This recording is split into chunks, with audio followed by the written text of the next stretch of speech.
इस वीडियो में हम इंडियन पॉलिटिकल बुक से चैप्टर 1 भारतीय संविधान की विकास यात्रा the journey of Indian constitution की बात करेंगे।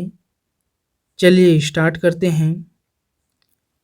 रेगुलेटिंग एक्ट 1773 इस अधिनियम द्वारा भारत में कंपनी के शासन हेतु पहली बार एक लिखित संविधान प्रस्तुत किया गया।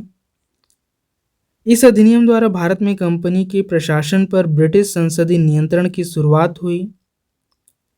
कोलकाता में एक सुप्रीम कोर्ट की स्थापना 1774 में की गई, जिसके अंतर्गत बंगाल, बिहार एवं उड़ीसा शामिल थे। सर एलिजाह इम्पे को इसका प्रथम मुख्य न्यायाधीश नियुक्त किया गया। रेगुलेटिंग एक्ट 1773 के तहत बनने वाले बंगाल के प्रथम governor general Lord Warren Hastings थे। इस एक्ट के तहत कंपनी के कर्मचारियों को निजी व्यापार व भारतीय लोगों से उपहार या रिश्वत लेने को प्रतिबंधित कर दिया गया। रेगुलेटिंग एक्ट की कमियों को दूर करने के लिए एक्ट ऑफ सेटलमेंट लाया गया था 1781 में। इस एक्ट का प्रमुख प्रावधान गवर्नर जनरल की परिषद तथा सर्वोच्च न्यायालय के बीच के संबंधों का सीमांकन करना था।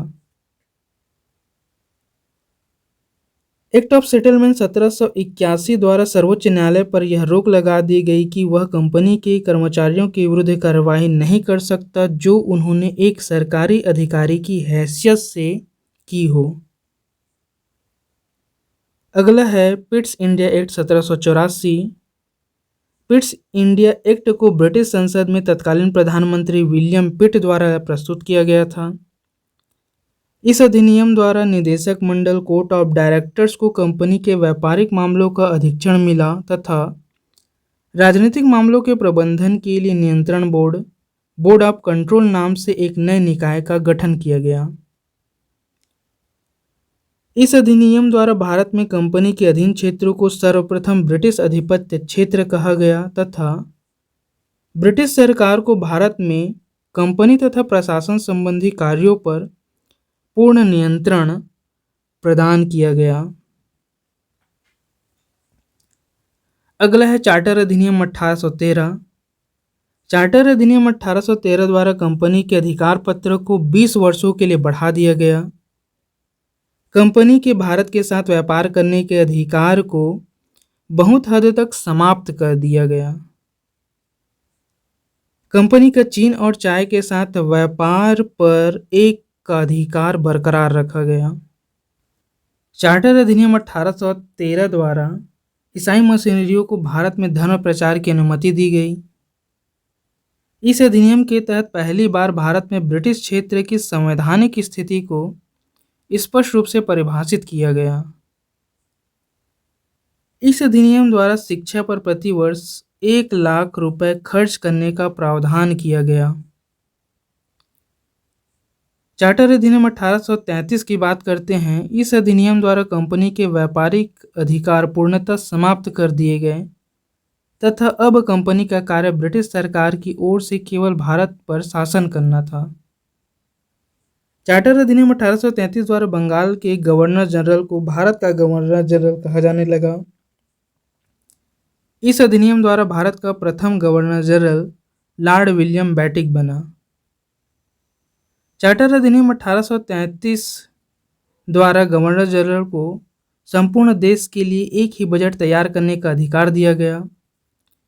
भारतीय कानून के वर्गीकरण के लिए लॉर्ड मैकाले की अध्यक्षता में प्रथम विधि आयोग का गठन किया गया। मद्रास और मुंबई के गवर्नरों को विधायिका शक्ति से वंचित कर दिया गया।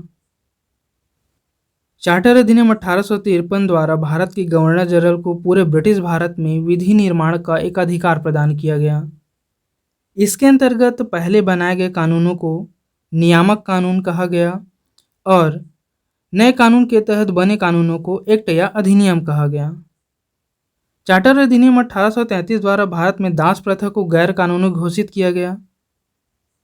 भारत में ब्रिटिश राज के दौरान संविधान निर्माण के प्रथम संकेत चार्टर अधिनियम 1833 से मिलते हैं। चार्टर अधिनियम 1853 की बात करते हैं। इस अधिनियम में पहली बार गवर्नर जनरल की परिषद, जो 6 सदस्यीय थी, में विधायी एवं प्रशासनिक कार्यों को अलग कर दिया गया। संपूर्ण भारत के लिए एक पृथक विधान परिषद की स्थापना की गई और इसी परिषद ने आगे चलकर लघु संसद का रूप ग्रहण कर लिया। चार्टर अधिनियम 1853 द्वारा भारतीय अर्थात केंद्रीय विधान परिषद में सर्वप्रथम क्षेत्रीय प्रतिनिधित्व के सिद्धांत को प्रतिपादित किया गया। चार्टर अधिनियम 1853 के द्वारा प्रमुख सरकारी सेवाओं में नामजदगी के सिद्धांत को समाप्त कर कंपनी के महत्वपूर्ण पदों को प्रतियोगी परीक्षाओं के माध्यम से भरने की व्यवस्था की गई। चार्टर अधिनियम 1853 द्वारा पहली बार सिविल सेवा में भारतीयों को शामिल करने का प्रावधान किया गया। अब बात करते हैं भारत शासन अधिनियम 1858 की। कोर्ट ऑफ डायरेक्टर्स तथा बोर्ड ऑफ कंट्रोल को समाप्त कर उनके अधिकार ब्रिटिश मंत्रिमंडल में भारत राज्य सचिव पद का निर्माण कर उन्हें सौंपा गया। भारत राज्य सचिव की सहायता के लिए एक 15 सदस्यीय भारतीय परिषद का गठन किया गया। इस अधिनियम द्वारा मुगल सम्राट के पद को समाप्त कर दिया गया। भारत शासन अधिनियम 1858 द्वारा भारत के गवर्नर जनरल को वायसराय ऑफ इंडिया का पद नाम दिया गया। इस अधिनियम द्वारा भारत का प्रथम वायसराय लॉर्ड कैनिंग बना। अगला है भारतीय परिषद अधिनियम 1861। इस अधिनियम द्वारा भारत सरकार की मंत्रिमंडल की व्यवस्था की नींव रखी गई थी। इस अधिनियम द्वारा 1862 में लॉर्ड कैनिंग ने 3 भारतीयों, बनारस के राजा, पटियाला के महाराजा और सर दिनकर राव को विधान परिषद में मनोनीत किया। वायसराय को विधान सभा में भारतीयों के नाम निर्दिष्ट करने की शक्ति प्रदान की गई। भारतीय परिषद अधिनियम 1861 द्वारा वायसराय को विशेष अधिकार व आपात स्थिति में अध्यादेश जारी करने का अधिकार दिया गया। इस अधिनियम द्वारा वायसराय लॉर्ड कैनिंग ने भारतीय प्रशासन में पहली बार संविभागीय प्रणाली अर्थात पोर्टफोलियो सिस्टम की शुरुआत की। इस अधिनियम द्वारा बंबई और मद्रास प्रेसिडेंसी को कानून बनाने की शक्ति वापस दिया गया। भारतीय परिषद अधिनियम 1892 की बात करते हैं। इस अधिनियम द्वारा केंद्रीय एवं प्रांतीय विधान परिषद में गैर सरकारी सदस्यों की नियुक्ति की अप्रत्यक्ष एवं सीमित चुनावी प्रावधान किए गए। वायसराय को सह परिषद विधान परिषद में वित्तीय विषयों, राजस्व, व्यय एवं बजट की विवेचना करने, प्रश्न पूछने, बहस करने का अधिकार दिया गया। भारतीय परिषद अधिनियम 1909 की बात करते हैं। इस अधिनियम द्वारा सत्येंद्र प्रसाद सिन्हा वायसराय की कार्यकारिणी परिषद में नियुक्त होने वाले प्रथम भारतीय थे अर्थात प्रथम विधि सदस्य थे। विधान परिषद के सदस्यों को बजट अंतिम रूप से स्वीकार करने से पूर्व बजट पर वाद विवाद करने तथा प्रस्ताव पारित करने का अधिकार दिया गया। भारतीय परिषद अधिनियम 1909 द्वारा पहली बार केंद्रीय विधान परिषद हेतु मुस्लिम वर्ग के लिए पृथक निर्वाचन की व्यवस्था की गई। लॉर्ड मिंटो को सांप्रदायिक निर्वाचन के जनक के रूप में जाना जाता है। भारतीय परिषद अधिनियम 1909 को मार्ले मिंटो सुधार के नाम से भी जाना जाता है। अब बात करते हैं भारत शासन अधिनियम 1919 की। इस अधिनियम को मॉन्टेग्यू चेम्सफोर्ड सुधार अधिनियम के नाम से भी जाना जाता है। केंद्र में द्विसदनात्मक विधायिका, राज्य परिषद तथा केंद्रीय विधानसभा की स्थापना की गई। देश में प्रत्यक्ष निर्वाचन व्यवस्था तथा प्रांतों में द्वैध शासन प्रणाली आरंभ की गई। इस अधिनियम द्वारा प्रांतीय विषयों को 2 भागों में बांटा गया, हस्तांतरित और आरक्षित। भारत शासन अधिनियम 1919 द्वारा सीमित मताधिकार तथा सांप्रदायिक निर्वाचन मंडल की व्यवस्था की गई। भारत शासन अधिनियम 1919 के तहत लोक सेवा आयोग का गठन किया गया।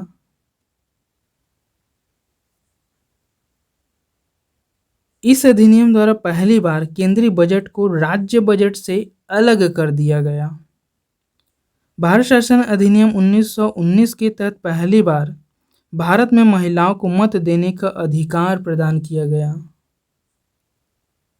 प्रांतों में द्वैध शासन के जनक लियोनेल कर्टिज माने जाते हैं।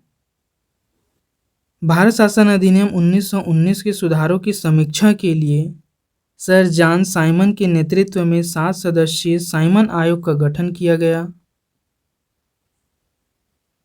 अब बात करते हैं भारत शासन अधिनियम 1935 की। इस अधिनियम के तहत भारत में सर्वप्रथम संघीय शासन प्रणाली की नींव रखी गई। केंद्र में द्वैध शासन की स्थापना अर्थात केंद्र तथा राज्य इकाइयों के मध्य शक्तियों का विभाजन किया, जिसके लिए 3 सूचियों का निर्माण किया गया: संघ सूची, प्रांत सूची तथा समवर्ती सूची। प्रांतों में द्वैध शासन को समाप्त कर दिया गया। भारत शासन अधिनियम 1935 के तहत संघीय न्यायालय की स्थापना 1937 में की गई। भारत शासन अधिनियम 1935 द्वारा भारत परिषद को समाप्त कर दिया गया। भारत शासन अधिनियम 1935 के तहत बर्मा अर्थात म्यांमार को 1937 में भारत से अलग कर दिया गया। भारत शासन अधिनियम 1935 के तहत मुद्रा और साख पर नियंत्रण के लिए भारतीय रिजर्व बैंक की स्थापना की गई। भारत शासन अधिनियम 1935 द्वारा दलित जातियों की महिलाओं और मजदूर वर्ग के लिए अलग से निर्वाचन की व्यवस्था की गई।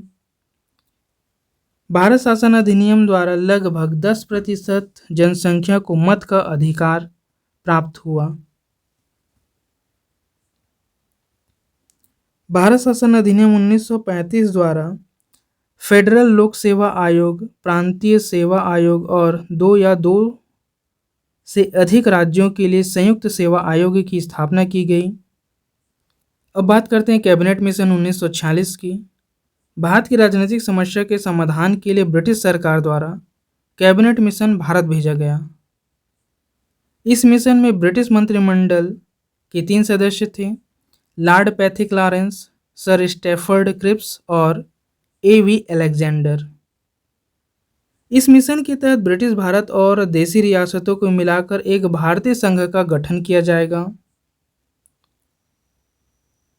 कैबिनेट मिशन 1946 के तहत भारत पर ब्रिटिश सरकार की संप्रभुता को समाप्त कर दिया जाएगा।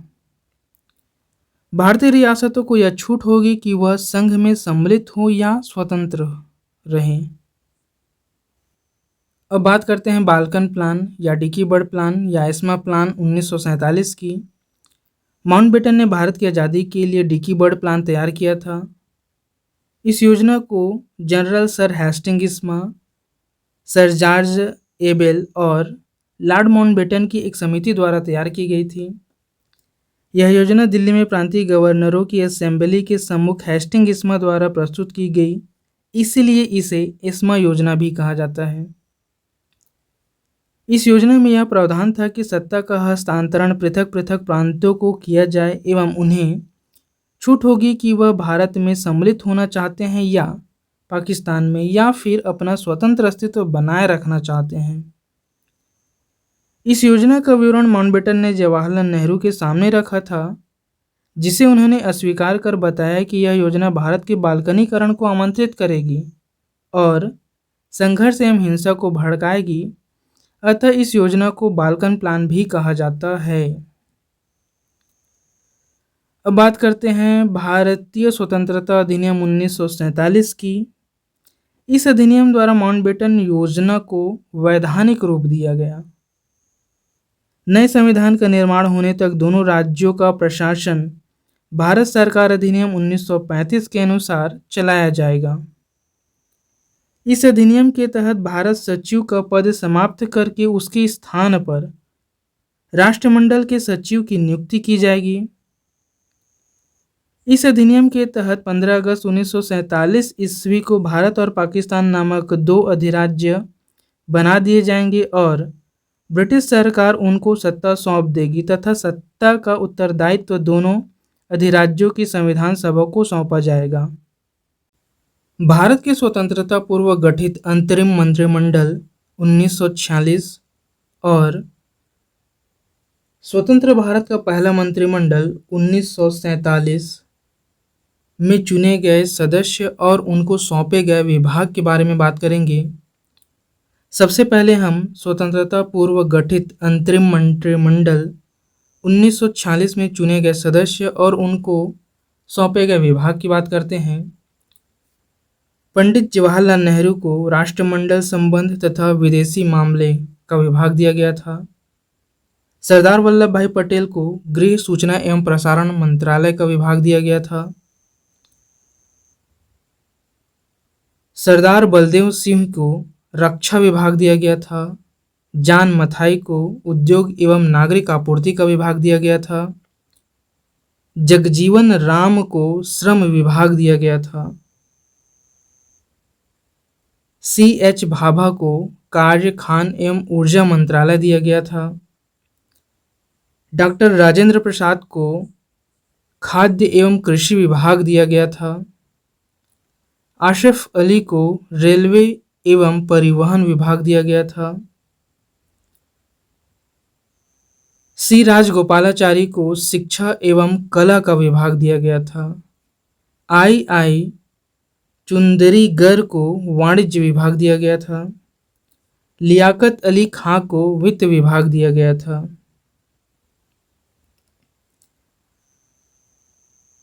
अब्दुर रब निस्तार को डाक एवं वायु का विभाग दिया गया था। गजाफर अली खां को स्वास्थ्य विभाग दिया गया था। जोगेंद्र नाथ मंडल को विधि विभाग दिया गया था। अब बात करते हैं स्वतंत्र भारत का पहला मंत्रिमंडल 1946 में चुने गए सदस्य और उनको दिए गए विभाग के बारे में। जवाहरलाल नेहरू को प्रधानमंत्री, वैज्ञानिक शोध, राष्ट्रमंडल संबंध तथा विदेशी मामले का विभाग दिया गया था। सरदार वल्लभ भाई पटेल को गृह सूचना एवं प्रसारण मंत्रालय तथा राज्यों के मामले का विभाग दिया गया था। डॉक्टर राजेंद्र प्रसाद को खाद्य एवं कृषि विभाग दिया गया था। मौलाना अबुल कलाम आज़ाद को शिक्षा का विभाग दिया गया था। डॉक्टर जान मथाई को रेलवे एवं परिवहन का विभाग दिया गया था। R.K. षडमुखम चेट्टी को वित्त विभाग दिया गया था। जगजीवन राम को श्रम विभाग दिया गया था। सरदार बलदेव सिंह को रक्षा विभाग दिया गया था। Doctor B.R. अम्बेडकर को विधि विभाग दिया गया था। राजकुमारी अमृत कौर को स्वास्थ्य का विभाग दिया गया था। C.H. भाभा को वाणिज्य विभाग दिया गया था।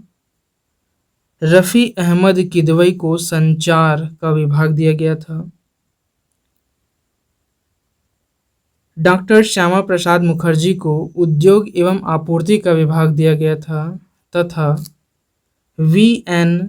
गाडगिल को कार्य खान एवं ऊर्जा का विभाग दिया गया था। यदि आपका कोई सुझाव या प्रश्न है तो हमें कमेंट कीजिए, वीडियो को लाइक और चैनल को सब्सक्राइब कीजिए। मिलते हैं अगले वीडियो में। Thank you for watching.